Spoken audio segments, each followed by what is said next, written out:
Ladies and gentlemen, hello. Welcome back into the One Health Podcast. First off, before we dive into things today, I want to give a special thanks to the overwhelming love and support we've seen from the first 4 episodes. I've had people come up to me and tell me that they're amazed by some of the stories that our guests have shared. They've gotten a lot of inspiration from it. Everybody's been super supportive, so I really do appreciate that. Make sure, if you guys could do us one favor, make sure you guys hop on iTunes, leave us a review in Apple Podcasts. That means a lot to us. That helps us out a lot with our rating on there and the rankings. Give us some love. Share it with your friends and family. And a special thanks today, again, to our sponsors of the show, Motivating You and EcoGym. Make sure you guys go to shop.teammotive, the number 8, the letter N, and the letter U. So that's shop.teammotivateandU.com and get your free macro plan today. Start your healthy lifestyle with them. And another special thanks to EcoGym. You guys need to go to ecogymworldwide.com, find a club near you, get your free trial workout, and get a $50 voucher you guys can put towards any product, service, memberships, personal training, hyperbaric therapy, red light therapy, healthy organic meals, smoothies. They're doing a lot of cool stuff now, so make sure you guys go check that out. And Ticket Weirdo has graciously offered to sponsor this episode, and that is a nice segue for us. I have the one and only Chris Gellings with me today. Wow, man, dude, this is crazy. And, this is the first podcast I've ever done, really. I mean, lots of interviews over the years, a lot of TV stuff, a lot of stuff. But this is the first podcast. I'm impressed, dude. I was checking it out, listening to the shows. Very cool. Dude. I said it. I feel like I'm on public radio, though. You know what I mean? I feel like, because everybody's really quiet. Whispers. Not at all. And it's very, lull you to sleep a little bit. Not at all. And I got backup today. I got my 1-year-old Emmett. So if he starts making noise in the background, at least. Emmett's here. We're real here, people. We're real. Oh. We have kids on the show. We'll have anybody. We'll have a giraffe once in a while. I really don't care. As long as we get something out of it. You may hear him in the background. I may turn around to see what he's doing, so my voice may go away once in a while because he's got his little, he's got his Cheerios and his little dish and stuff, and he's going around. He's got a full diaper. He may have a full 3 hours of shit in there. We may have to pause. We may have to pause here. I don't know. I didn't smell him. That's what you do when you're a dad. You start picking kids up and smelling their ass. You know what I mean? To see if it used to be, you're doing this all day. I'm in the grocery store, I'm picking him up, and sniffing his butt. And I'm sure people are like, that's what you got to do, man. Otherwise, it's a guessing game. It's a part of it. It's a part of it. Being a dad is crazy, man. You'll learn. You're going to be there, dude. I'm telling you right now, you're going to be there. It's faster than you think. Because all of a sudden, it's like, boom. Next thing you know, you blink. I'm 38 now. So, out of nowhere, you're almost 40. I'm pushing 40, dude. Oh. Pushing 40. Hey, listen, some people age like, milk. And others age like wine. Okay? All right, people say, hey, man, you're not 38. You gotta be like 25 or something. I love it. No, I just talk like I'm 25. For the listeners that don't know here, Chris is what I would describe as a serial entrepreneur. This guy starts businesses. I eat cereal. I don't think I'm a cereal. I eat cereal. Serial entrepreneur, amateur comedian. There's that too. This guy starts businesses. You started 2 businesses in the very, very crowded fitness industry. Yeah. Then went on to create an innovative ticketing and hospitality company that's changing the way people think about events here, called Ticket Weirdo, and we will be diving into that. So that's the shirt he's got on today for those of you that are watching on our YouTube channel or on Facebook there. Ticket Weirdo. There it is. And also, one really cool fact, the arm wrestling side of things. People don't know about that either. We'll get into that, because that might be the most... As soon as people say arm wrestling, the first thing that pops in their head is like, over the top. Yeah. Do you guys just like get together and because we practice every Thursday night. People are like, you guys practice for shit like that? And I'm like, yeah, there's practice. You know what I mean? We practice, and then they're like, man, what the hell do you guys do? Just hold hands? And I'm like, yeah. Do you try to get your bottom lip as low as you can? No, that's not what we do. So, but yeah, it's like a dart league. It's like being in a bowling league. Okay. Whatever blows your hair. We're definitely gonna get into that, because I want to hear more about that too. Trading chalk, man. So, okay, bring us back. I always want people to share their stories on the show. Sure. That's what we want to hear. So you've been through the ringer. You've been through this journey. You've started these companies. How did you get into the fitness industry back in the day? Was this something like, Well, where you were in high school sports, right? Yeah, I mean, I come from a magical place called Beaver Dam, Wisconsin. Oh, yeah. So it's like maybe 45 minutes north of Madison. And, I think I was a fat kid growing up. So I was a pretty lean kid as a youth. But then, my folks weren't real health conscious. So they were just getting all kinds of shit, like waffles, and sausage, Little Debbie's, and I'm peanut butter cups. And you're a kid, so you don't know any difference. You just eat the shit out of this stuff. Yeah. You know what I mean? And I'm firing it away. One time I was in Boy Scouts, and we're supposed to sell these king like size Reese's peanut butter cups, or whatever. And I just was eating them all. So my mom had to buy them all. So donate. You know what I'm saying? But I was at that level. So I'm doing all this stuff. I'm eating all this food. I'm ballooning violently. And then I was in wrestling in middle school. And when you're a fat kid in middle school and you're in wrestling, you're kind of like, you're not supposed to be that weight, right? So you wrestle everybody else as like the town man child. Yeah. So I always wrestled the guy who like drove to the wrestling meet. You know what I mean? It was out. So I'm wrestling a guy who shaves before the match. And then there's me. And you have like one piece of peach fuzz on your chin. Oh, not even. I mean, you not gotta even. pluck it. Not even. Disgusting. Yeah, you know how it is. You can imagine a 12, 13-year-old kid who's like 50 pounds overweight. Okay, so there you go. So anyway, I'm that guy.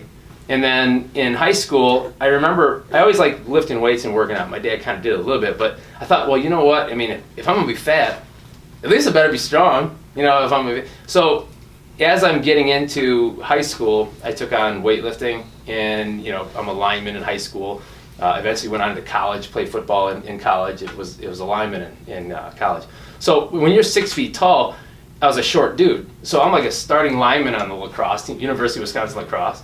Shout out UWL. Shout out UWL. And I was in a junior class too, but I'm like everybody's like, 6'5", 6'6", and then there's my ass. You know what I mean? It's 6 feet tall or whatever. But anyway, so there he is. I'm sure you guys can hear. That's my backup. He's in his chair. He's mad because he wants to share his story. He doesn't have much. He's 16 months. It's not much of a story. There's a few things there. Like his night terror the other night. But that's a whole other story. So anyway, so you go to UWL. You play football. Well, in high school I started lifting weights. And I'm playing with the weights after school. So at 3 o'clock. I mean, I was even sick from school, and I would like go back to school. I would call in for sick. But then at the end of the day, I would go lift weights. The weight room is completely ridiculous. It's probably why I had the terrible GPA. My GPA in high school was absolutely terrible. I had a 1.9 wow GPA in high school, and I had an 18 on my ACT. So for those of you out there who think that it's all about grade point average and whatnot, it's not. It's about a lot of common sense, especially if you're going to start these businesses. I think you don't have to, it's not about going out and getting your doctorate or going and spend a ton of money out there. I think it's getting the right education with the right information, and then maybe be able to parlay that into something and having a motor to actually see it through. There's a lot of people who I think are smart, and they have the absolute ability to do things. They just don't have a motor to push the hell out of this and just move it, because it is hard to move a business. It's hard to design a business. It's hard to develop a podcast. You gotta find a logo. You gotta do your thing. So like, you're a prime example of guys who've started businesses, done things, been involved, and so it's not easy. But anyway, lifting weights through high school, and then I was looking into. I thought, boy, as I'm doing this, and I got into powerlifting, and I had other kids asking me, like, how do you like do all this? Like, how do you bench more? How do you do all this? So, you're 18, whatever. What do you know? So I'm like, well, maybe there's like an industry that you can actually. Maybe there's a profession. Because I didn't know what I wanted to do with myself. I want to go to college, I guess. That's what you're supposed to do. That's what my parents were pushing me to do. And I'm like, well, what do you do when you go to college? Like, what do I do when I leave out? What am I going to do? They said, what do you want to do when you grow up, kind of thing. So, I'm like, well, maybe there's a thing where you can kind of like work with people on fitness. Found personal training. So that's how it led into going to the University of Wisconsin lacrosse, and then Oshkosh, where I eventually graduated finally. After 6 years or whatever. Lots of people go to doctors for 6 years. Yeah. They're called doctors. Yeah. But yeah, man, I was in school forever. I mean, I graduated high school in '98. I think I officially graduated college in like '04. Officially. After the internship and all this other stuff. So I didn't even walk in the graduation ceremony. I just didn't. I remember I was so upset that I had spent so much money in college. I was like, I'm not paying any more to go walk in the ceremony. This is ridiculous. So I just didn't even go to the graduation. But I hope this isn't too involved. Is this too much No, information? this is exactly what we need. Well, All right. I want the All full right. story because we want to go deep, not surface level. Deep so stuff. got an education. You know, one of the things I learned in college was that you have to learn how to study. So figured out how to study, bring the GPA up, graduated with exercise science, and then went off to become a personal trainer in Phoenix, Arizona, and worked at a health and wellness center. And I had a bunch of clients, and I did all this stuff, and I learned how to be a personal trainer and sell personal training, and then kind of left that and came back to Wisconsin to get into like GNC, and I managed a store, you know, and it was, you know, family was there and all the rest. So anyway, come back in there, I take on a store management position there, and found my way to Madison, where I was kind of like a senior store manager for a GNC. And that's when I took a position with one of the guys who worked there with like a ticketing hospitality company. And so I was like, well, what do you do there? And he's like, well, you just sell tickets. You just call people and sell tickets over the phone. And I'm thinking to myself, that's all you got to do. Like I said, I'm a hardworking kid from Wisconsin, man. I'm like, my summers were always like working in foundries and, you know, hard labor jobs. And I'm like, all you got to do is dial a phone. Are you kidding me? This is all you got to do? Nothing else? So I take this position. I love it because I just like hitting the phone and screwing around and making phone calls to people, and it worked. So did it very well, and I thought to myself, you know, eventually, you know, one day I would like to do this on my own as I grew older, since I'm in my mid-20s at this point. And I thought, you know, I had made a lot of ticketing connections, different wholesale distributor for ticketing connections. I had made all these different, and I thought, well, the time is now, you know, to start doing this. So around, I had, you know, joined forces at one point. I'm kind of getting all over the place. I have attention deficit, for those of you who are listening and watching. For those who are fortunate to watch. Just let it go, baby. You're rolling through this. I'm all over the place. Winding river. It's good. Dude, nobody's gonna be able to follow this shit. And you're like, oh yeah, they will. Who is this dude talking about like what? People listening to it, they're running on their treadmills, driving in their car. They got nothing better to do. So I to digress a little bit because I'm way ahead of myself. So getting into the ticketing thing, and I had to leave to start my own organization. But I had a non-competition clause, so I wanted to, you know, stay fair and square, exit and maintain the, you know, the non-competition. So when I exited, I took a position with Gold's Gym, and I met Michael Benzo, and you had him on the show, and then he and I linked up, and then created FMG and EcoGym, you know, and then that kind of went along, and then I decided to take a exit from that for family reasons, and I was, you know, I'm so far away from a lot of the club locations, and it was tough. I'm a father of 3 under the age of 4.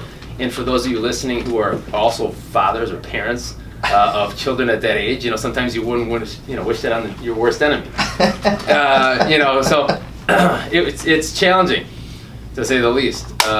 You know, things change. So it becomes a little tough, and so I took a step back and just focused on rebranding the ticketing site in the ticketing and hospitality firm that I work with. We work with major corporations, Fortune 500 companies. We do a lot of the ticketing, but we also, you know, do personal concierge, and we'll get into Ticket Weirdo in a minute.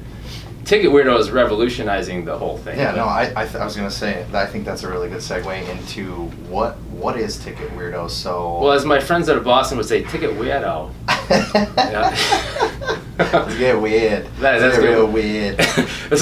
So how it sounds, man. Like, so I work with a few companies out of the Boston, Massachusetts area. So Ticket Weirdo, you know, vodka. You know, they talk. You know, it's like, what do you do that pretty well, actually. That's a hard accent to do. They take A's and make R's out of them or something. Somehow. I don't know.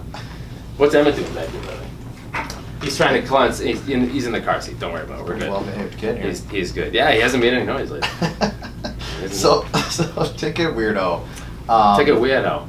I will say this. I've used you guys' service personally already. I know, and I've sent you, I told you the other day, my buddy wanted tickets to go to Britney Spears. What was it? Was it a Jay-Z? Was it Jay-Z and Beyonce or something like that? No, Justin Timberlake. Justin Timberlake, that's what it was. Yeah. He hopped on, ordered it. He was shopping around all these other ticketing companies, and he's like, do you have any hookups? And I said, well, actually I do.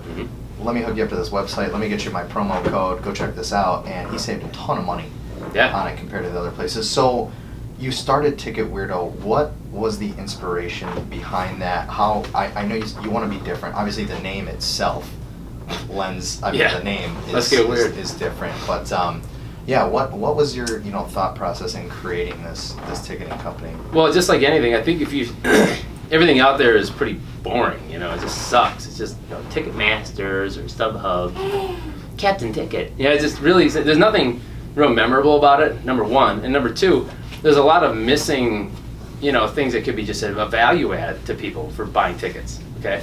Since I came out of the health and fitness industry, first of all, I like the idea of going to events, getting out of your everyday bullshit life in your jobs, and getting the hell out of there and actually doing something cool. Because when you start doing that, there's all kinds of studies are coming out now that are actually, if you go to concerts regularly and you get with your friends and misbehave and go out and party a little bit and get out and go to concerts and sporting events, theater, whatever, that you're extending your lifespan by like 9 years. So you're like adding a decade onto your life just because you're misbehaving and going to concerts and having fun with your friends and your family or whatever. So that's a huge health benefit because obviously, common sense, you're going there, you're releasing endorphins, you're having fun. Those endorphins play a key role in the brain central nervous system in producing serotonin, which is that feel-good hormone in the brain. So you're controlling your cortisol levels. All that stuff, man. You're de-stressing, you kind of do your thing. So it's vitally important to reinvest in yourself and to have fun, reinvest in some fun and get fun back. So that's really the main thing about Ticket Weirdo is to make fun a priority and get weird. For those of you in Boston. No. That's such a good point because we get so caught up in the day-to-day and the rat race and I need to have this car because my neighbor's got this car. It's ridiculous. And my lawnmower needs to be this lawnmower because my neighbor's got one. Yeah. And you put all these other things, mainly your happiness, and you put that on the back burner just to keep up with the Joneses with everybody else. Right. And I've been guilty of that before in my life, and it's a rude awakening when you kind of take a step back and you're like, wait a minute here, I'm not going anywhere, I'm not doing anything, I'm grinding it out in my job every single day. So yeah, that's a really good point, man. Dude, yeah, I mean, so, all right, so I think a lot of the younger people, I say younger, I mean, 38, I'm talking like in their 20s, someplace, millennials, you want to call them. I don't want to call them millennials. They don't like being called millennials. They don't like being, but they're actually kind of figuring out where, instead of doing the keep up with the Joneses, they actually spend a little bit more on enjoyment and entertainment than maybe some of the old generations do. So they could take a page out of that book for a lot of the older folks like myself. It's tough, man, when you're my cohort and you have the 3 kids under the age of 4, you'd say, well, man, you can't get out to shows, but like that's just an excuse. Just like anything, just like working out. Like, I can't find the time. It's a total excuse. Because you could easily go to like Disney on Ice, monster trucks, take the kids to something fun, do something cool, see Mickey skating, it's like, it all works. And so you just have WWE. I took my son Ben to SmackDown. Nice. Whatever. Yeah, him and his buddy. Yeah, so him and his buddy and then his father, we went to SmackDown. It was awesome. I used to be so into that. Dude, oh yeah, like 100%. Hard into that. So I'm from the 80s, right? So I'm raising my kids on all 80s shit. So like, all he put on is like, you put on Ravishing Rick Rude, and like Macho Man and all this. Ooh, Randy Savage? Yeah, Macho Man Randy Savage. And my son knows all the old guys and shit. He knows like Hulk Hogan and he knows all these. So, I'm showing them Goldberg, but they don't make them like they used to, dog. No. They just don't, man. I mean, it's all the movies. I mean, maybe I don't know, maybe I'm a weird dad or something, but I'm like showing him like the 80s movies like Arnold. And, so he's seeing Rambo, he's seeing Predator. He's 4, and my wife's like, he's 4. He's 4. They're like, I'm sitting here watching action movies, things are exploding, Feel like, but I'm thinking to myself, well, you know what? It's all innocent enough when you look at today's stuff. Yeah. Like maybe back there it was rated R, but I mean, like, dude, like now it's ridiculous. So, I mean, it is what it is, So he's having fun. He's getting raised on the John Hughes movies. We're in the Chicagoland area, so he sees Ferris Bueller, he sees Uncle Buck. Have to. He sees all these ones, and so it's a cool, upbringing for him because he's getting a little bit of a time when cell phones were non-existent, and all people did is like shit out mentally and just look at their phones all day long and just tune out the whole society. Never pick their head up to figure out like what's going on. They don't communicate with anybody. There's a societal problem of people who just get so self-absorbed into what they're doing and tuning into their own TV station that they're not tuning into society, or they're not watching television as a family and watching movies as a family. So I'm like, who cares about rated R? Who gives a shit? Like, I'm gonna get my kids in front of and we're gonna watch a movie together. We're gonna watch Raiders of the Lost Ark. We're gonna watch Back to the Future. Star Wars. Dude, Star Wars all day. He likes Empire. Well, he likes Empire and Jedi, but those guys. Okay. So they put on the Tauntaun one. All right, Empire Strikes Back. Yeah. So, but like those are classics, man. That are we're doing that, and then when he wants me to get on and play a game on the phone, I'm like, no, we're not doing this. Let's go outside. Let's do something else. I'm not going to be that guy with you. I'm not going to raise that kind of kid. So getting out and going to events, going to monster trucks, going to drag races, going to see like I said, SmackDown, or seeing Disney on Ice or something cool like that. And it's huge, like ballet for my daughter, Green.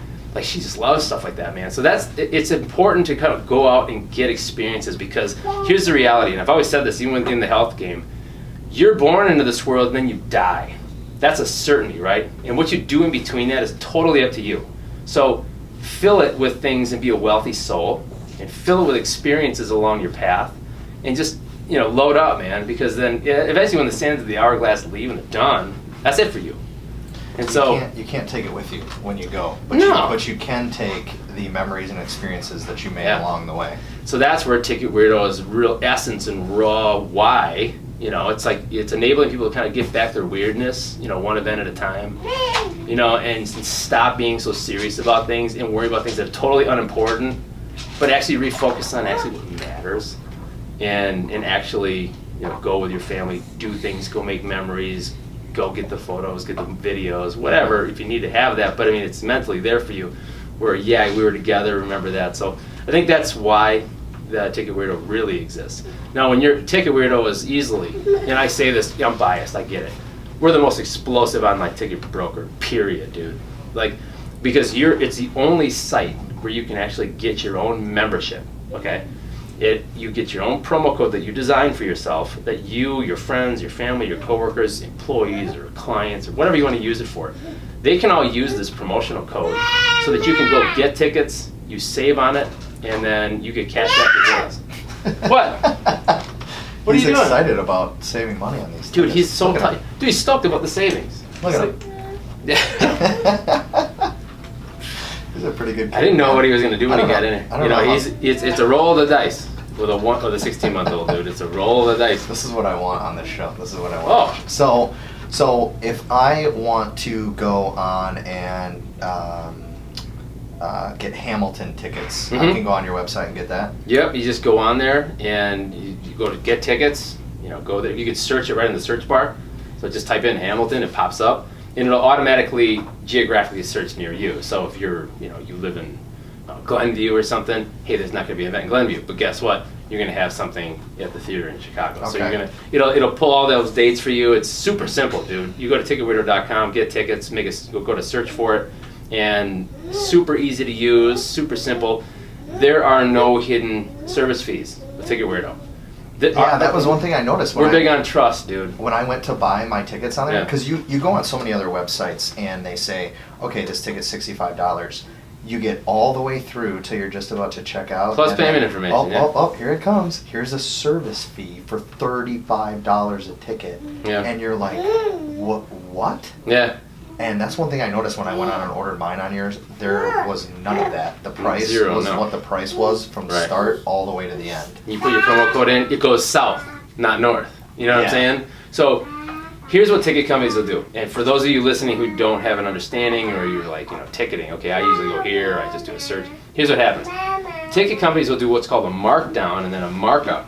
Okay, so they're doing a show rate that's less, and then they mark up a service charge at the end. So they're going to bait you to think of this as less expensive. So you're searching around for sites, cheap tickets, doing searches, you find this one, hey, we found it it's the cheapest right here. Oh. You go through all the process and there's a 30% all of a sudden service fee, and you're like, because you're thinking in your brain, okay, if a ticket's $100, right? Let's say a ticket's $100.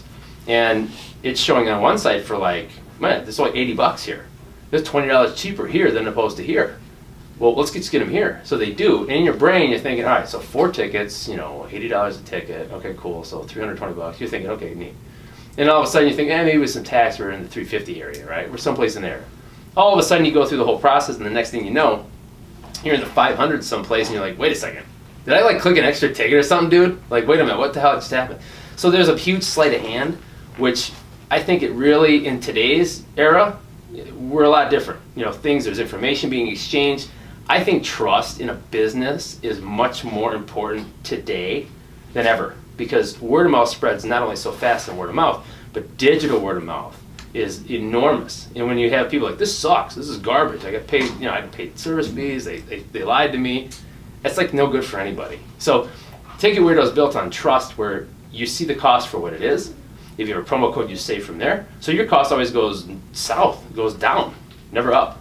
So you see what it is, you get what you pay for. It's super simple. Everybody gets the mobile download, or they get like an instant download, so they can either use it on their mobile for access, or they can just print it off on a printer or something.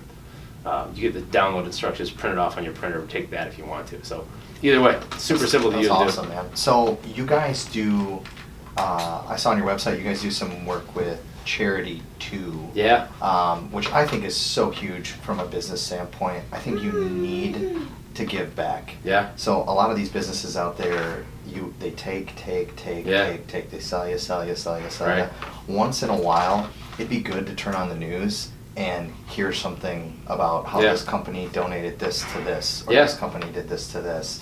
Well, What charities do you guys work with? First off, man, the secret to life is giving. So if you can give education to somebody, you could teach something, you could give somebody your time, your knowledge, give back, whether monetarily, through items, whatever. So we work with Wounded Warrior Project, St. Jude, the American Cancer Society, the Humane Society, amongst a lot of others. We've done little small one-offs like Little Friends down in Naperville, whatever.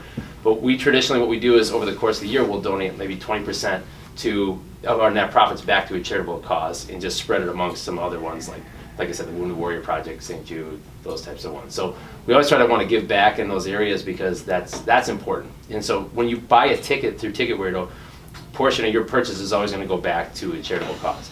So that's what's cool. And signing up's free. So you can become a member for free. One Are you Health. sure you want to do that? I'm doing it, dude. Of course I'm doing it. You Oh, kidding me? okay. All right.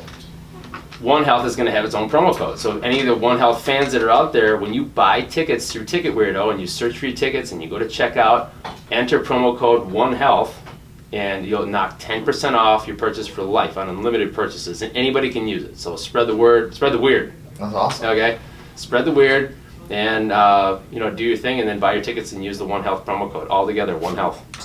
That's unbelievable. All capital letters, One Health. There it is. Just like it says Yeah. right on the sign. Yeah. In the studio. So that's Wow. cool, and it'll be a nice little perk, and so people who are listening and tuning in, it's good for it. Yeah. That's awesome, man. Okay, so one thing I want to know. I didn't even finish where I came from, did I? Yeah, Did we go there? Yeah, we said Beaver Dam, high Yeah, school, that's college. You went through all that stuff. I just It's get all concerned. good. I'm all over the place. It's and all, I'm no, not- no, no. There's totally no fine. continuity, and people are like, people who actually have a cognitive thought process are like, what the fuck happened? There's we went from like, magical Beaver Dam to like, wait a minute, what is this now? There's a promo code? How did that happen? So what I want to know, you touched on the family thing, okay? So Yeah. you have 3 kids. There's plenty of other people out there that maybe have a kid, or have a couple kids now, that they're stuck in their 9 to 5. They're thinking about going on their own route, doing their own thing, but they have a family. Yeah. How did you balance the family stuff and the business side of stuff? Here, I'll get into this, and then I'll answer this question too, because I forgot to mention this. So on a serious side, in 2003, so there's a reason why we give back to charities and why we do this. It's nice to get, secret to life is giving, that's all, and it's true. In 2003, I lost a high school friend of mine who was real close over the years, Kirk Straczewski. And he was killed in Operation Iraqi Freedom in 2003. And basically, everything was like ceasefire, all this stuff, and then everything was peacetime, whatever. But they were stationed over there, and one of these helicopters went into the river, like crashed into the river or something. And so he dove in to save like a lot of his Marine buddies and never came out. So I'm sure it's murky water, you get in the bird, you're trying to get guys out, and he drowned. So, the men and women who served in our country, I'm forever indebted to them for that, because you and I are having this podcast because of them. That's why. Yeah. So, you have a lot of these, men and women who come back from being overseas, and people don't even talk about this stuff. They don't look at this, but I mean, literally, people are our boys and girls are coming back over, man, and missing an arm, faces need to be reconstructed, something, limbs are blown off, in a major way. So it affects them, whether it's post-traumatic stress disorder, whether it's, whatever, loss of function, or now that, they're in a wheelchair now. It sucks, man, and I don't think a lot of people think about that when they think about serving in the military, and these men and women who are serving overseas, who come back daily and are affected physically and mentally for life now. And all so that you and I can hang out at One Health and have a podcast. So that's why we want to give back to them. And certainly when that happened with Kirk, that was something that I wanted to do and give back to the men and women in our armed forces. I think it's so important to put every day of my life, gratitude and perspective first thing in the morning. So Yeah. I get up and I'm kind of a spiritual person, so I pray and stuff like that in the morning. But I lead with what I'm thankful for. Mhm. And it's the very, very simple things. I talk about I'm thankful for the clean water that I get to drink, the clean air that I get to breathe, the roof over my head, the clothes on my back. Right. So you start your day with gratitude like that, and you put things into perspective right from the get-go. All these little inconveniences that happen throughout the day, you're kind of reminded that, oh wait, this morning I guess I am thankful for that. Yeah. I'm thankful for that. I had So, deodorant today. I mean, seriously, these are things that, like, I didn't run out yet. I mean, we're spoiled over here in the U.S., man. People Oh. don't Yeah. get it. People Yeah, don't I get it. traveled overseas with, you had Mike on before, Mike Benzo, and traveled overseas to Japan and China. And ironically enough, we went over to Japan in March of 2010, and we got there, and the next day they had an earthquake, and we were in the tsunami. I think I remember you guys telling me. Yeah, about dude. this. Like, this is like, what the fuck are the chances?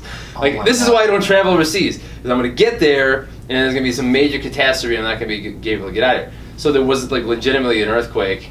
As we were like there the next day, hanging out, looking around at. It was before Eco Jam, all this stuff. We're like looking at different health clubs and trying to find solutions for things and looking for ideas, and taking a look at some of the different ways that other cultures are doing the health and fitness game. So we go over there, and like a day later, all of a sudden, man, this is a funny floor. This is a cool floor. It moves. You know what I mean? You're the fucking pool is It's actually Dude. called a natural disaster. Yeah, so there's like windows falling, the pool's sloshing around. I'm like, this is weird. It was serious, dude. And then all of a sudden everything was shut down. I mean, then they had not only, you had that, you had the tsunami. And I'm in Japan, I don't speak any Japanese, so like I couldn't really ask anybody, like, dude, like, What's going where the on fuck? here? I'm looking on the TV and there's like waves coming across. Oh I'm like, my- where the fuck is this? Oh like, my God. is this like, is this like down the street? Is this here? Is this here? Or like, where is this? So, and then they're like, yeah, it's in the country. And I'm like, what does that mean? What's the country, man? I mean, we're an island, dude. Like, this can't be too Yeah. far away, I mean, Oh my it's not that God. big. So anyway, then the nuclear reactor is melting down, and then there's no flights, and so, Mike's sitting down there trying to get flights out of there. It was a real pain in the ass, but huge experience, man. It certainly changed me from a 30-year-old standpoint. Up until that point, you're just a 20-year-old guy, running around, rocking and rolling. And then something like that happens, and it's like puts a whole different perspective on things. But we went to China right after that. Got a flight out of there to Shanghai, and visited Shanghai and Beijing. And Shanghai, man, is just dirty and filthy. What you find out is when you go over to like China, and you go over to these other countries, the whole other world. The whole world is actually there. It's not where you live. I'm so used to United States. I'm driving through the country. There's a lot of space. It isn't like that over there, man. It's huge piled up cities. You wouldn't even find a ranch home or something. You would never find that shit. It's like everything's built, skyscrapers. Everybody's on top of each other. It's like you're a number. So material possessions in that culture are almost important because I got that and you don't. There's such a Yeah. such an even keel. Everybody who's existing in the same plane. But yeah, man, dirty. People don't have it like we do here. Whether you clean water, water treatment plants. I mean, they're shitting in a hole. So Yeah. it's like people don't think about that stuff when you're here. You get this luxury of there's a bathroom clean or not. They go to a gas station, they're like, it's dirty in here. I'm thinking to myself, dude, you should see where they got a shit in a corner. Go to Europe if you want. Go Wow. to somewhere in Europe if you really Mhm. want. If you really want. I mean, that'll put your insignificant Huge. problems into perspective there. Mhm. So we were talking about you trying to raise a family while you're starting these businesses. And I called you a serial Yeah. entrepreneur because you literally went from one business to the next business to the next business, and these are all companies that are super successful. Is there a balance of time? Is it just maximizing It's changed. efficiencies, or It like, certainly what is it? changed a lot when especially during the summertime. And the kids are home; they're not in school. And when you have a young one, like a 1-year-old, like or up to one, they're not going anywhere. They're not going to daycare. They're not going to school. So it's difficult, man. I'd be on the phone with people, And like that's what you can hear in the background. Or it's like, so when you have a 3 and a 4-year-old, they're choke slamming each other. You know, they're like somebodu's fighting. Dude, I'm seriously. You know, they're fighting. You know, someone's biting somebody else. They're crying. You know, it's this, and I'm on the phone with somebody, or I'm trying to get something done, and I'm like, you gotta be kidding me. This sucks, man. I'm like, but then I'm like trying to. It becomes like the topic of conversation, but it is very, very difficult, especially for the listeners out there who are tuning in, who are running their own businesses, and they have children, and they don't, and they have to have them in the store or at the house or whatever they're doing, or going on runs with them, and going deliveries and getting products and whatever. Dude, I mean, I feel you, man. It's rough, dude. It's super rough. You learn to compartmentalize a lot of things, and things get put into perspective. I think over the years, at 38. Another reason that we talk about the charities, I lost my dad in 2015. He had complications with like diabetes and cancer and different things. Was technically a cancer survivor, and then one day he passed away. So they never did an autopsy. We never figured out why. It sucks. I'll never know why. But giving back to something like that. But I mean, my life has changed a lot, really, in the last 3 to 4 years, majorly. So when you talk about losing your dad. And then that's your rock, man. And that's gone all of a sudden, and you're like a mid-30s guy without anybody to ask anybody to ask questions to. So all of a sudden there's that, and now you have kids who are coming up 1, 2, 3, 4 years old, and there's a lot that goes in. There's a lot of days. But yeah, man, it's been interesting. It's been interesting. My wife is like, yeah, but maybe I'm not done yet. And I'm thinking, dude, I'm done. Are you kidding me? Time out, honey. Time out. We're done here. You don't sleep. By the way, I never talk about it. We don't sleep. I haven't slept in 4 years. Well, yeah, I haven't slept in 4 years, really. I mean, I haven't slept right through the night, peacefully. I laid down and woke up the next day. Because when you have 3 kids, somebody's always fucking awake, dude. Yeah. Always awake. They're always coming in the room. Somebody had a bad dream. Can you lay with me? This one's crying. This one's cutting teeth. This one's over here, like, what are you doing again in here, And it's after a while, man, it's just like, when you have one kid. Uh-oh, see? Told you. Uh-oh. I think we had a fall. Yeah, he's all right. You okay, dude? I think he's fine. So, you have, one's cutting teeth, but it's like, with one child comes, hey, hey, oh, you okay? Let's, rock him to sleep. Then 2, you're kind of the same way, but then by 3 years old, or by 3 kids, man, you're just like, who the fuck's up? You know what I mean? You don't even care. Like, dude, I want to get some sleep around here. It's ridiculous, man. How do you Sorry about the bad language, man. Oh, it's all good. I just, for those of you who don't like that, we're going to put that little explicit sticker on this episode. Sure. How do you and your wife, do you guys have date nights? Does that happen anymore? It needs to happen. How do you make time for the 2 of you? So that's a problem. So you're running a business. You have 3 kids, and then all of a sudden you kind of forget about the date nights and the this and that. You do skew off into some yeah, you do, because she's an esthetician and a phlebotomist, so she does like the facial stuff, waxings, and then blood draws.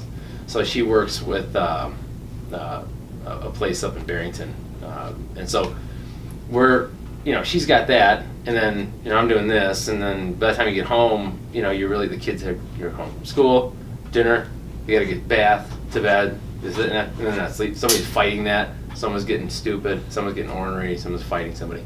So you kind of get really skewed off, and you stop doing the date night thing. As I sit here talking to you, I'm like, I've been telling myself, I gotta get back to date night. I gotta get back to date night. I gotta get back to date night. Yeah. And so I'm not gonna say it on the air in case she's listening, but I got some things up my sleeve, for some shows. We talk about tickets. Oh, I guess there's a reason. That's, I guess, another word. Go back to the tickets. The ticketing will at least give you a reason to go to a focal point. And then between there, you can do the dinners and the thing and go for drinks and whatever. So she's got a few favorite groups out there we'll go see. So nice. I gotta get better at that, man. I'm not good at that. I gotta get better. The thing is, though, most entrepreneurs aren't.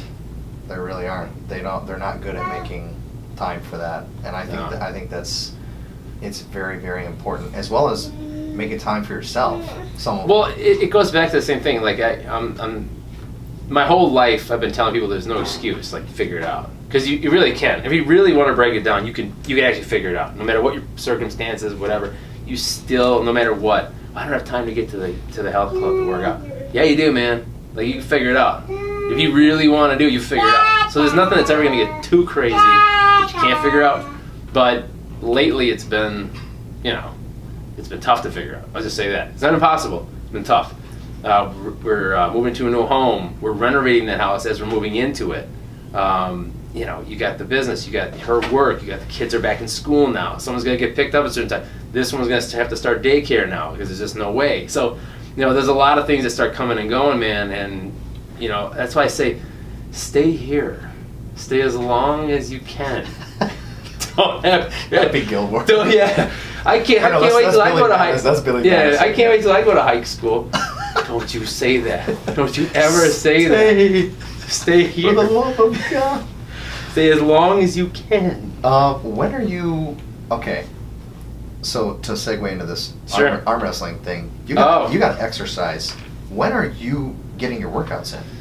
Well, in the morning? Do you have a home gym? You got I home do. Gym, right? Yeah, home gym. I hate saying that, man, because I don't want to talk to the people who are out there who are like telling me, get to the gym. I had to get a home gym. It's easier for where I'm living at. It's kind of a hike to go to a club, a nearby club. Yeah. So if for my instance, and for those listening out there that maybe don't have the accessibility, something within about a mile maybe, or 2-3 miles. So got a home gym, doing my thing. I lift in the morning, and then I actually work out at night too. And then we talk arm wrestling. We practice on Thursday nights, like a bowling league. We get together, chalk up, misbehave. So are you waking up before the kids get up? Yeah. Oh yeah, you have to. You have to, dude. So what time are you getting up in the morning? Yeah, 4:35. Very early. Yeah, you have to. I mean, if you're gonna make time, again, that's what I'm saying. You can make time if you want to. You can make time. So I have to get up early because he'll wake up at 6, and the kids have to be up by 6:30. Once 6 o'clock starts rolling around, that's it, dude. You're done. Yeah. It's over for you. So if you don't get that in before then, you're screwed. What are you putting in your body in the morning? Are you eating before you work out? Or? I don't know. I found that, all right, so I'm kind of like my somatotype. I'm an endomesomorph. So you have these somatotypes, right? You have the ectomorphic type, who are like the real skinny rail, like a basketball player. You have your mesomorphs, who are kind of like your sprinters in track, people who can put on muscle very easily, low body fat. And then you have your endomorphs, who are like your linemen in football, big bone structure. Farm boys. Yeah, right. So I'm kind of then they have substrates. So you can be a tweener, all right?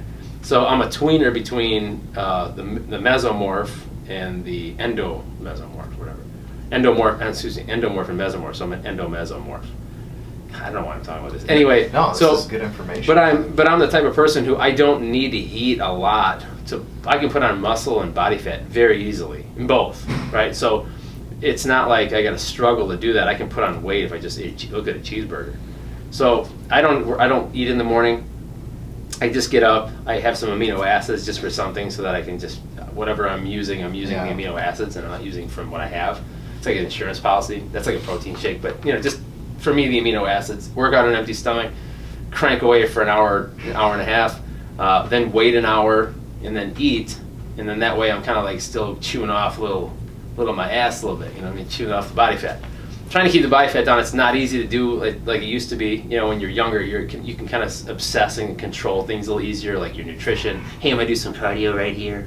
I don't have. So true. No, yeah, it's dude, so true. My cardio. Even at 31, I can tell it's starting to slow down. Oh, dude, yeah. I mean, I noticed a big change around when I had kids, but I was probably like mid 30s maybe.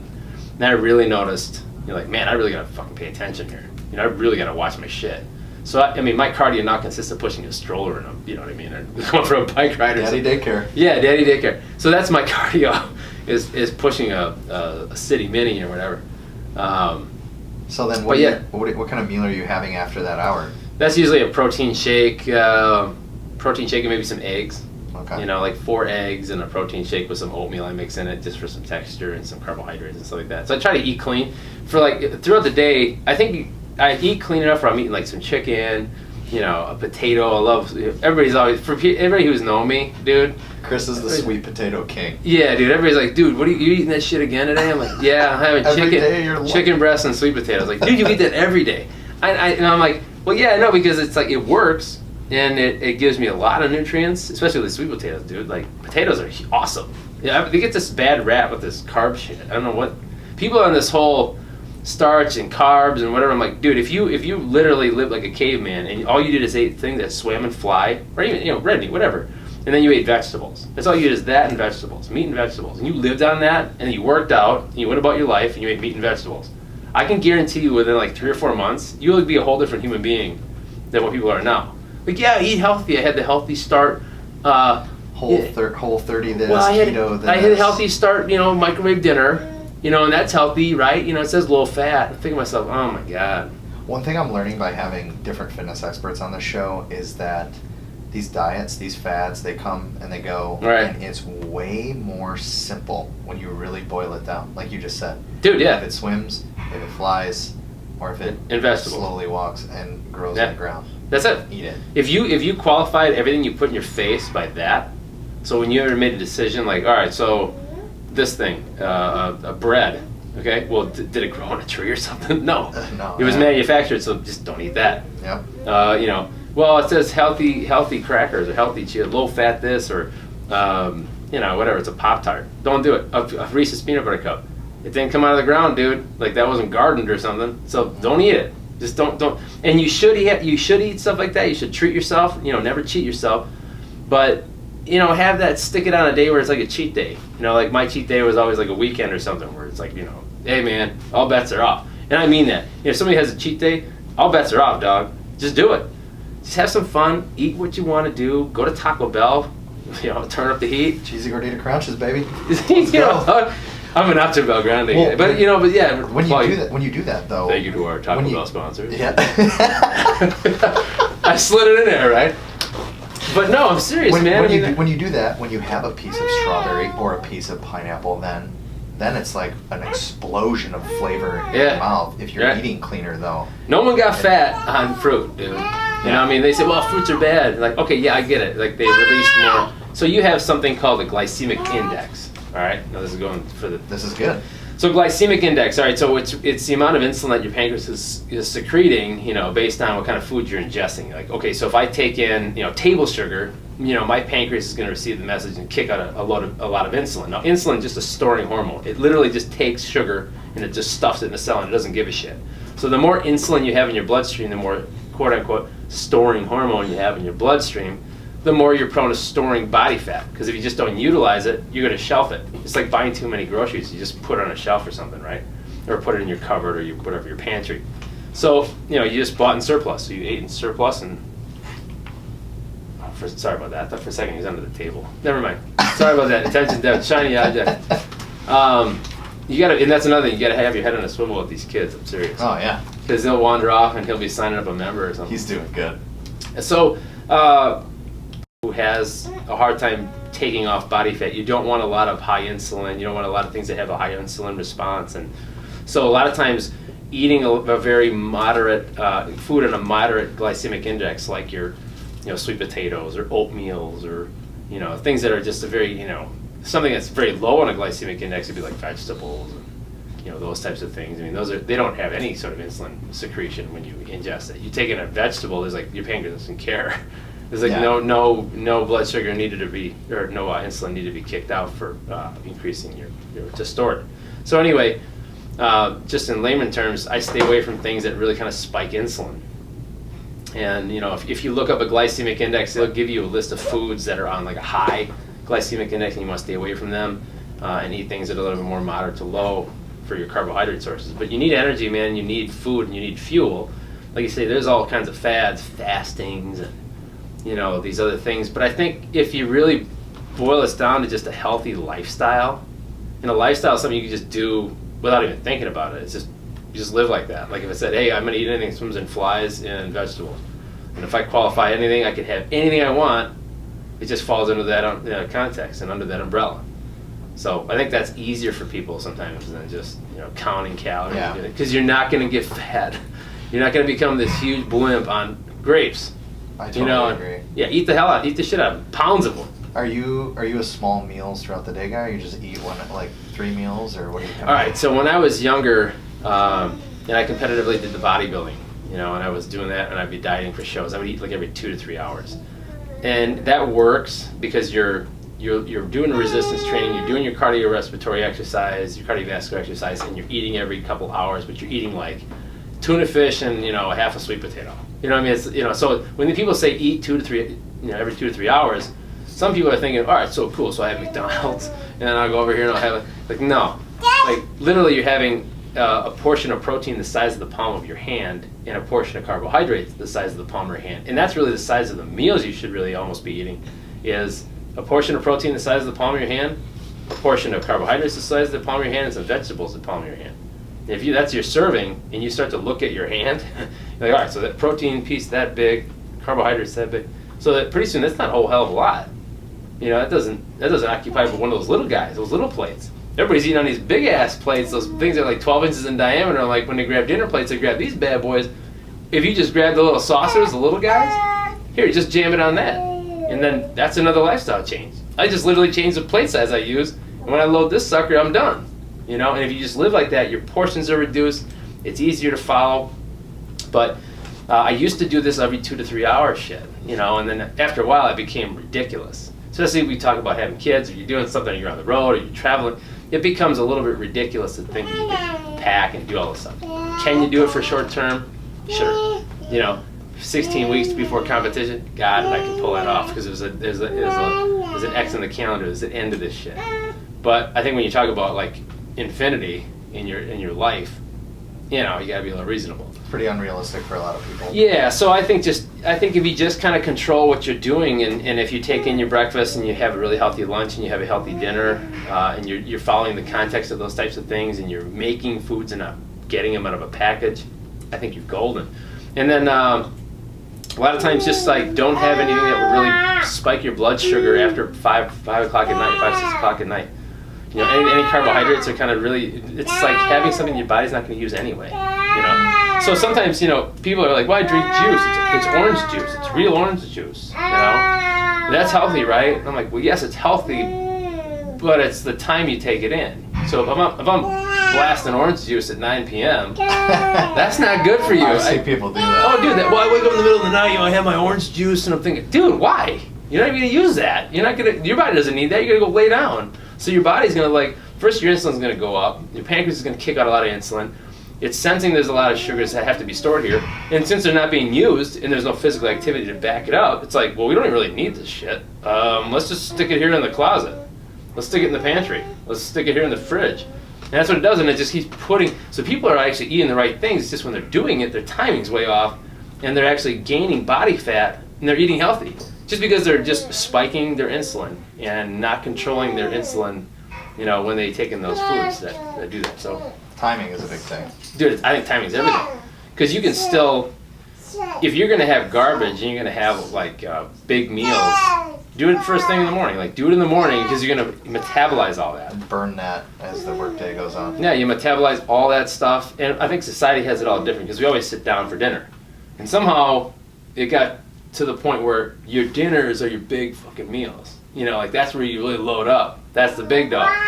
When in reality, it should be like the first thing you do is the big dog. And it all goes down from there. That's just like a snack. You know, and then you go off with and then you go to bed. And then you just big to small and you taper off and go to bed. And if you could change that, that's what I mean by lifestyle changes. Just switch a few things. Change a few things up and it makes a huge difference.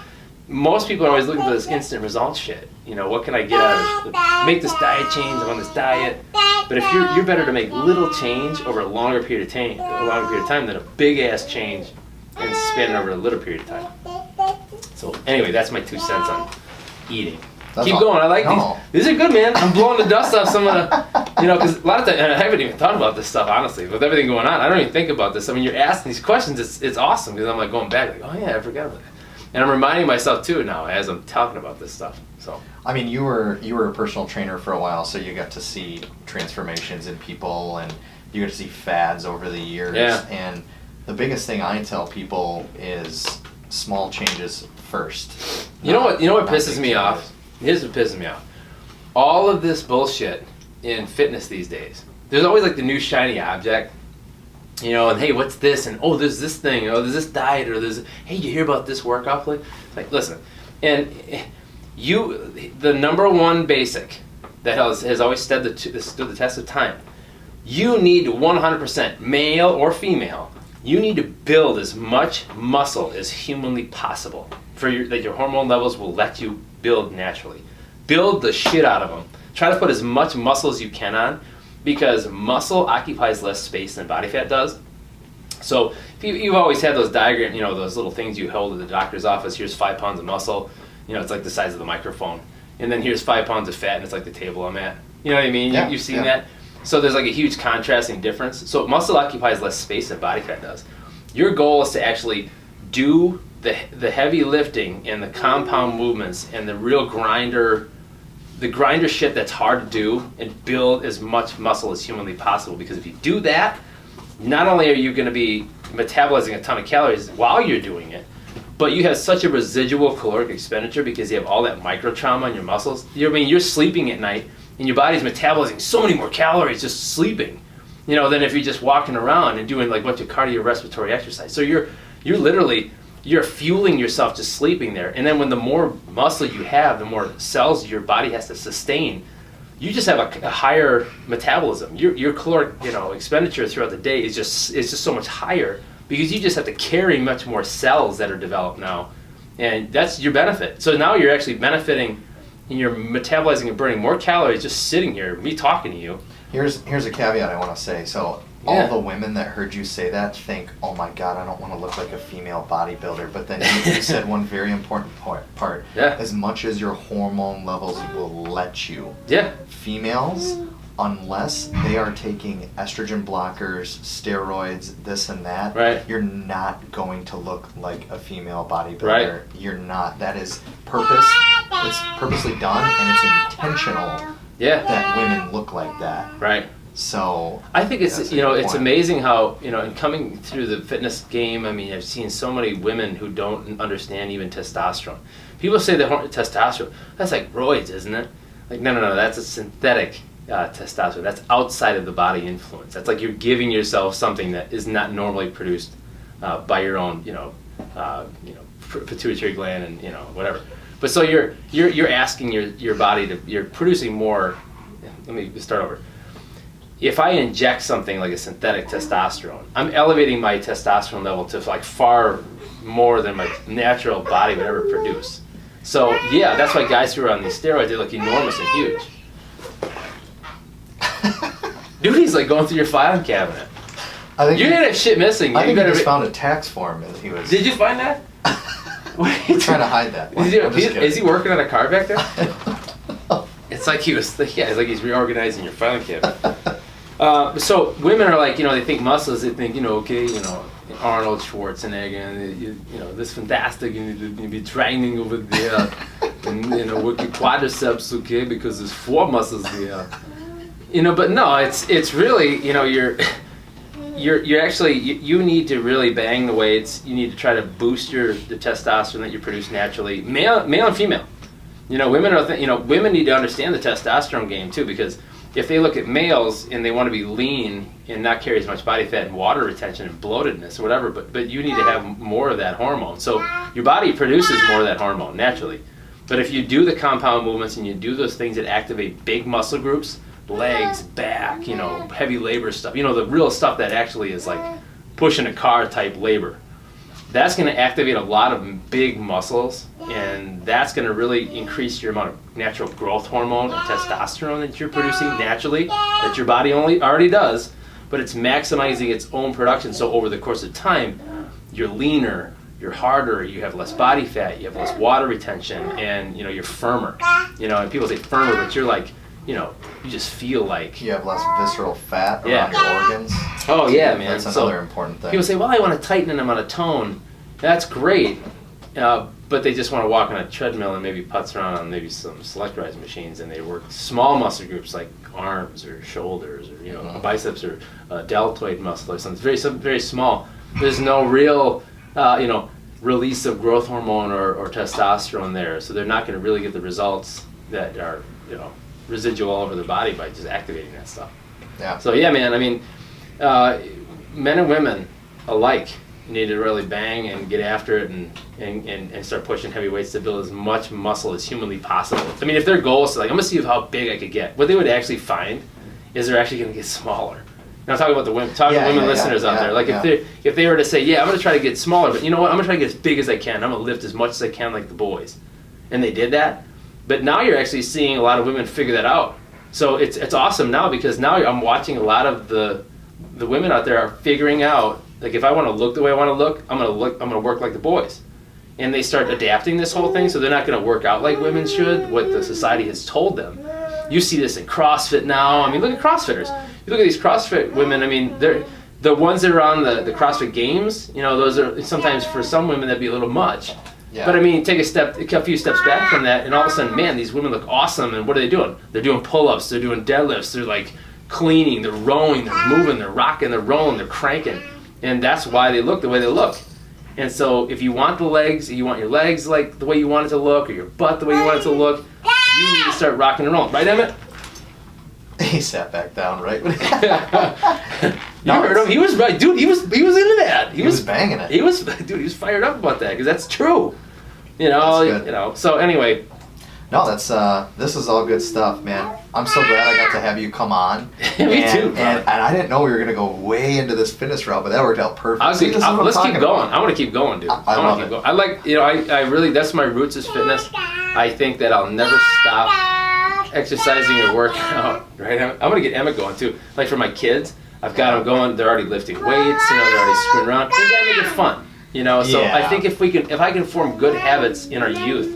Let's get on that topic, okay? The youth is screwed up, man. I mean, these kids are like tied into video games. It's not a popular thing to be in multiple sports now and shit. It's a specializational society. There's like fucking 14-year-old kids getting Tommy John surgery for pitching. And it's like, are you fucking kidding me? Like, why would you have to have Tommy John surgery on your elbow? You're a 14-year-old kid. And preventatively. They do this preventatively so that they can go and not have the injury later. Dude, That's why? just crazy to me. I think it's fucking stupid, man. I think the parents out there who are like making their kids specialize ought to be slapped. Honestly. And sorry out there, guys. I mean, there has been a lot of studies out there. I mean, even hell, you look at the top draft picks in the NFL. I think it was like 90% of them, or 29 out of the 32 top draft picks, were multiple sport athletes in high school. So there it goes to show you, there's a cross application with these different sports. You're actually resting certain things and giving that connective tissue time to heal. The ligaments or tendons or bones and microfractures and shit like this. That muscle heals in a couple days, but these connective tissues don't. And Emmett knows this. You can hear him back there. See how he gets fired up about this shit? He's pissed. He's like, they got me in lacrosse camp, they got lacrosse this, lacrosse, they never leave the game, they never leave the sport. So instead of being able to cross that, getting out, now it's basketball season, now it's baseball season, now it's wrestling season, now it's track season, now it's football season, now it's soccer season, now it's swimming, we play hockey now. So instead of like having all these types of things, and you become, as we said earlier, a wealthy soul, and a wealth of experiences over your lifetime, you can look back and say, yeah, I did all kinds of cool shit, I was all here and there, I did one thing. And there's a lot of woulda, coulda, shouldas where a lot of these kids are going to come out of this, and now they're going to be like, man, I wish I would have been able to do that. Oh, I wish I would have been able to do that. That looked fun. That looked cool. But I never did because mom and dad didn't let me. I was always going to soccer camp all freaking. It's so funny because I did football and track, and my football friends were a completely different crowd than the track friends, but those relationships I wouldn't have traded for anything. Right. They're amazing. Yeah, and man. I wouldn't have gotten that if I would have just done football. And then my buddy said, well, you're fast, why don't you run track and learn how to run faster and learn the proper form so that it'll cross over into football. True. But you're right. No, my kid's going to be a Division I baseball pitcher, and this is all he's going to do. I'm going to fire him into these camps. And we're going to devote it, and all of our time and focus is going to go into this. No, man, it's stupid. It's the parents' fault. Well, and that's a whole other topic, but that's them living vicariously through the kids, which it's not. I say this now. When my children get into sports, it's going to be fun to watch, and I'm going to really take after my dad, okay? My dad had it right. He got it right all the time. He would just shut the fuck up, watch the event, cheer us on, and then that was it. He let the coaches do the coaching. He never was like the guy who was like yelling from the bleachers and shit. Thank you. Getting in fights with other parents in the stands, being an idiot. It was always like, watch and enjoy your kids play, and then afterwards we could talk about it or watch the tape because he would always videotape everything on the old JVC, and shit, like with the big VHS tape jammed in it. Remember those days where you're sitting with like a camcorder? Oh, yeah. So he'd be always taping the game. It's all over the place. He's cheering and the camera's going off. You know what I mean? It was, plays going the whole other way. But like that's the stuff that he got right. And as a father, now that I'm a father myself, I'm seeing the genius in that I didn't see before. At the time I didn't, whatever. But now I see how cool it was because there's so many parents out there that are so, living vicariously through their kids. They're almost over demanding and not letting them be a fucking kid. Let them be a kid, dude. Let them be 7. Let them be 8 years old. Let them enjoy shit. What are you coaching them during the game for? How stupid is this shit? Let them just be a kid, and just have that experience in their existence. And, so you don't coach during a game. It's a wrong time for any coaching. And I think parents don't even get it. They were losers themselves in the sport, but now they want to make sure that their kid's not a loser. So they're coaching from the stands, and their coach is trying to tell them stuff, and they're over here telling their own opinion. And it's like it's disrespectful to the coach too. Let the coach do the job. Well, here's the thing, okay? They're in sports and they're in activities because you're trying to raise a productive citizen in society. You know what I mean? So you're teaching them, okay, listen to your coaches, listen to your thing, respect your elders, do your thing. Your coach is talking, shut your mouth, listen. You execute the play, don't do what you want. And then you can take that application. And the harder I work, the more I can achieve. Listening to respecting my elders. Being a respectful person. Taking that and parlaying that into society when you enter into the job force or when you go to school. You have a teacher telling you to do something. You follow through with that. I don't know more than the teacher, and bucking the system and shit, and just be. So when you start to kind of, I don't say predicate, but you're condoning. It's okay to not listen to your coaches. It's okay to not follow through or disrespect your elders. What do they know anyway? You get in trouble at school. Wait a minute, I'm going to be pissed. Where's this teacher? Give me that guy's number, Instead of being like, if you got in trouble at school, you got it twice as bad at home. That's the era I came out of. Me too. I was right with you. But now it's like, you got in trouble at school. Where's that number? That's bullshit. I'm calling them on the phone. This is ridiculous. I'm going to talk to this teacher of yours. They don't know you, So it's like, what message does that send to a child who now grows up? I feel sorry for the kids, dude. I could go on for days about shit like this. I feel bad for a society brought up on fucking participation awards for showing up. You were right, the teacher was wrong. And then you're supposed to get into society and you be productive and actually earn your way through living, because life isn't like fucking playing favorites, dude. You get out there and nobody plays favorites. And life will kick your ass if you let it. And how are you going to teach a kid to deal with a loss? And that's what sports are supposed to do. There's winning and learning. There's never losing. There's winning and learning. You won, hey, awesome. What did you do well? How did it work? Why did it work well? Okay, you lost. Let's take away something from this. Let's make adjustments. Let's watch the tape. Let's talk about what happened. Let's make the adjustment next time. Let's drill that in practice so that doesn't happen again. And so there's winning and learning, and you keep shifting your way through this so that in life you can apply that. So like we talk entrepreneur, everything I do has never been successful, man. I've taken super huge shits on things that I've done. I've shit the bed in a lot of different things. And it's like, so pick yourself up, dust yourself off, and then get on with the next thing and move on. Because you could go on a marketing campaign and spend thousands and lose your shit. And you're like, dude, we just spent $5,000 and we got nowhere. We just spent $5,000 in like an ad spend or in some sort of an effort. It didn't even move the fucking needle. That's a huge loss.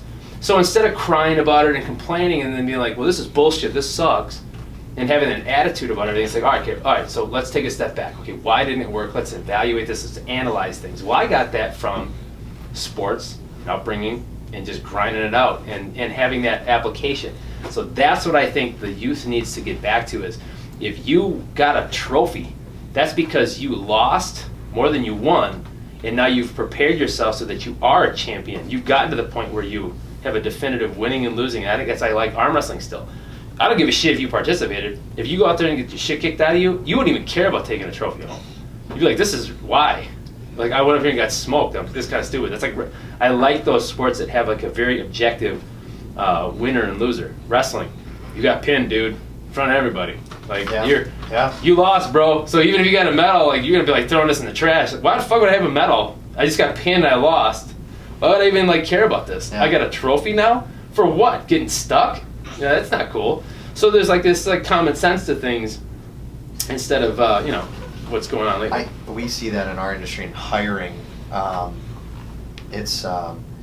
It's brutal out there. I think a lot of kids nowadays use school as a shelter to not get into the real world seriously. And at the time, I didn't understand it when my dad said, "You're 15 years old. Guess what? You're coming to work in my car shop. And Yeah, right. guess what? You're going to work at your stepmom's restaurant too on the weekends. Right.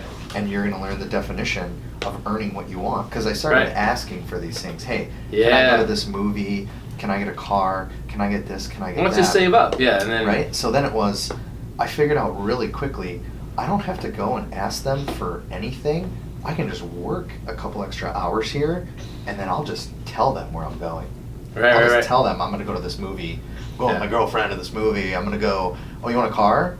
We'll save up for it. Right. You want this CD player? With I had the CD player with the subwoofers in the back. I went through that whole phase. Yo, everybody does, Everybody right? went Yeah, through that phase. So, the 13, yeah. yeah, so I didn't have to go, and I never had to ask for help with that. It was all, oh, this is my money. I earned it.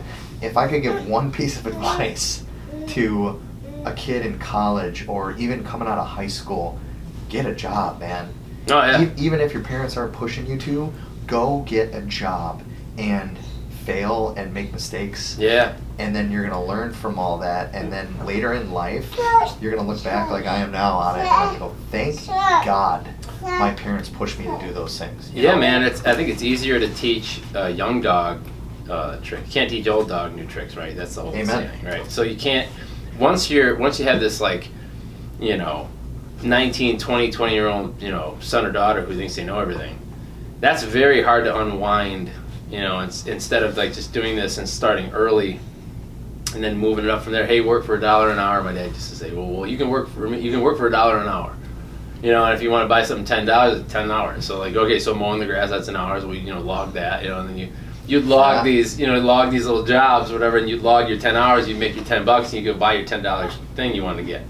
So I think a lot of the society needs to find its way back to that, and I maybe every generation has done this, and I think to myself, I know, my grandpa used to say, oh, the fucking kids today. Yep, my parents used to say yeah, that. I mean, so I think it's just an ongoing thing, but I really think you start looking in the mirror and you say, all right, well, you're in a society now where I'm going to have sons and daughters who, they're going to come to me and say, why should I have to learn this shit in school anyway? I can just fucking Google it. And then that's a real problem. So you have to really get around this. Well, what happens when there's no Google? What if the internet shuts down? Everybody gonna sit there looking around like my dad. All right, so the story of my dad. So I'm taking trigonometry in college, right? And everybody goes through this. So like, what the fuck am I gonna learn this shit? When am I gonna use trigonometry? Yep. When am I gonna do a proof? Okay? When am I gonna have to sit down and know sine, cosine, and tangent and shit? When am I gonna do all this nonsense, right? Remember this, talking about sine, cosine, that's blowing the dust out, so for those out there who are there, you know what I'm talking about. So, okay, I'm like, why, I'm complaining to him on the phone. I'm like, what am I going to learn all this shit for? Why do I have to learn this crap? And he goes, well, that's a good attitude. That's a good attitude. So if everybody thought like you, he could easily have been like, yeah, you're right. Yeah, don't worry about it. Just get through the grade. You're never going to use that anyway. And he could have sided with me.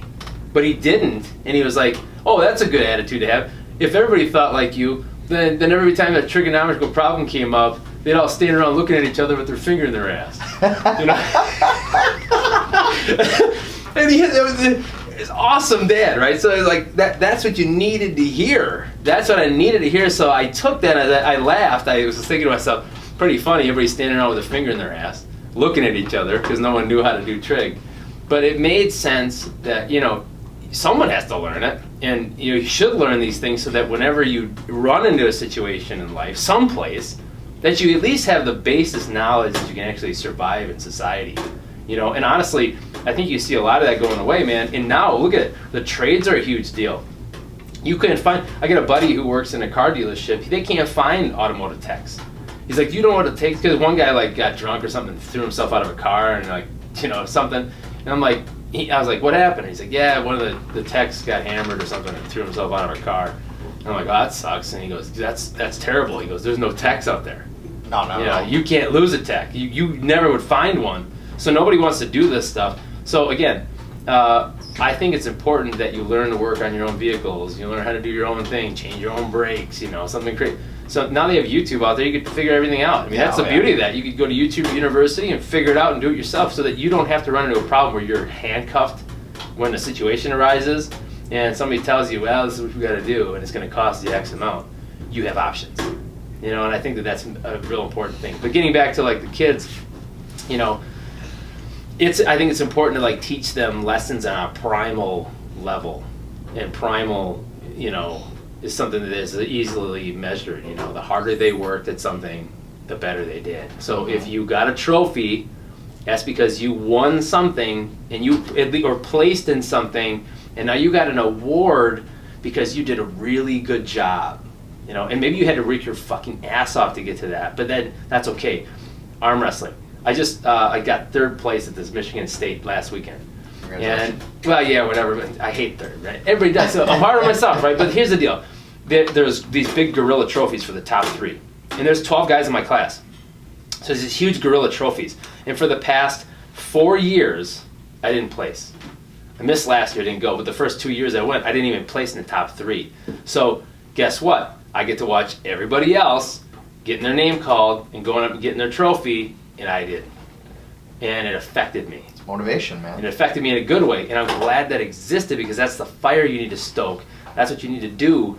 So if you didn't get the promotion, somebody else got the promotion, let a fire in your ass a little bit, Use it, They always say this shit about whatever doesn't kill you makes you stronger and all that jazz. But let something fuel you.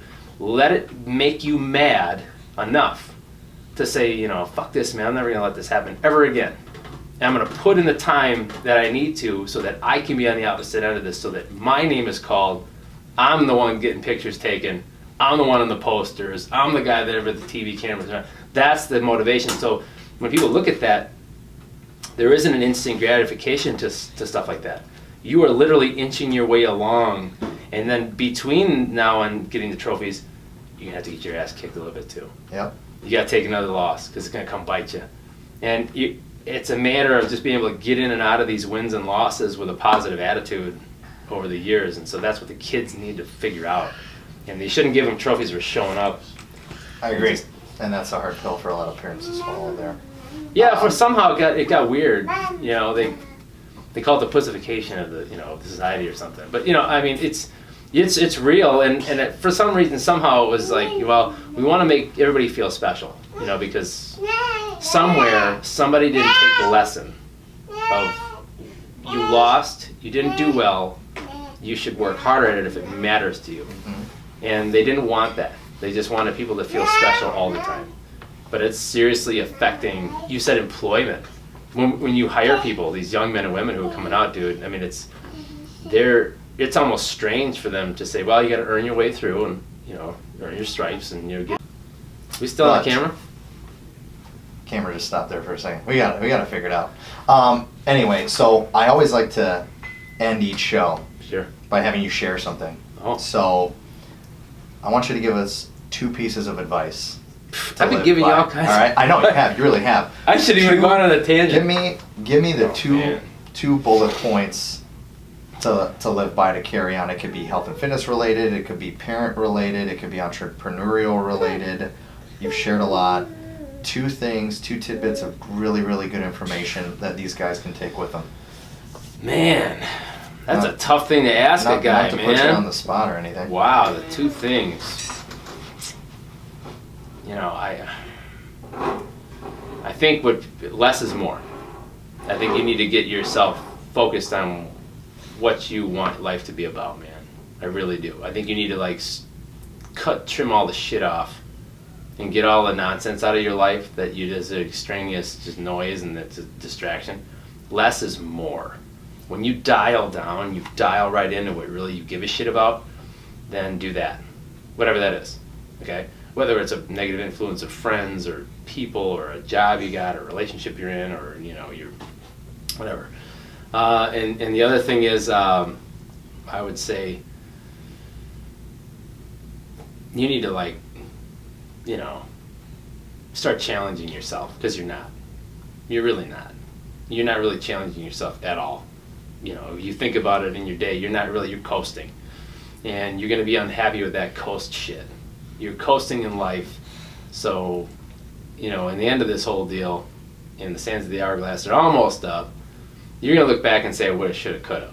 And, okay, so not all of us are going to be able to burn hot all the time. You're always going to have like a roller coaster, like a stock market of I'm on, I'm off, I'm on, I'm off. That's fine. So, but just like any fitness routine or anything else, you're going to have those like peaks and valleys in the game, in life. But try to keep reminding yourself to stay high on it and challenge yourself and get back to the basics. And less is more. And dial down and push yourself a little bit. Find something that you have to actually work at once in a while. And then go work at it for you. And those would be the two things. That's awesome. That was a really good answer. All right, well, awesome, buddy. Hey, sorry for getting all deep on you, dog. Hey, you okay? You still back there? He's alive. I think he's like, Dad, when are we gonna leave this place? I think he was like, you know, rewiring something or whatever. No, man, I really appreciate you taking the time to come on. I know it's been a hike to come on here. I'm stoked that you got us on here, man. I'm gonna have to have you back on because we just kind of like touched on a lot of these things. So, dude, I'll talk about all kinds of shit. Stay tuned. Stay tuned for a later episode. We will have you back on. Oh, by the way, remember now the One Health promo code. The One Health promo code for People Ticket Weirdo? Dude, Ticket Weirdo. If you're out there, you're going to get your concert tickets, your sports tickets, you know, going to see Hamilton, whatever, some theater, maybe a stand-up comedy show, whatever. You're going to get tickets. Don't even think about any of that. If you're thinking tickets, you should think just Ticket Weirdo, period. You can't screw that up, and you can't even forget that name, Ticket Weirdo. Go to ticketweirdo.com. I'll say it again, ticketweirdo.com. All right, one more time. Ticketweirdo.com, okay? Go search any event you want. Pick your seats, buy your tickets. In the checkout process, enter promo code ONEHEALTH, all capital letters, no spaces, ONEHEALTH, and knock yourself off 10% on unlimited purchases for life. We appreciate that, man. Right. Again, another thanks to Team Motivating You and EcoGym for sponsoring. Remember to go to the onehealthpodcast.com, onehealthpodcast.com. Stay up to date on the latest episodes, sponsorships, videos, all the other information. Our mission is on there. onehealthpodcast.com. Make sure you guys go there.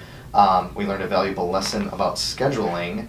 We're not going to announce our next guest every week. No, dude. Yeah, make it a mystery. Schedules change, so you guys will just have to tune in next time and see. I think the mystery is a good thing. You know what I'm saying? I love it, man. Hey, thanks again for being on. Until next week, see you guys.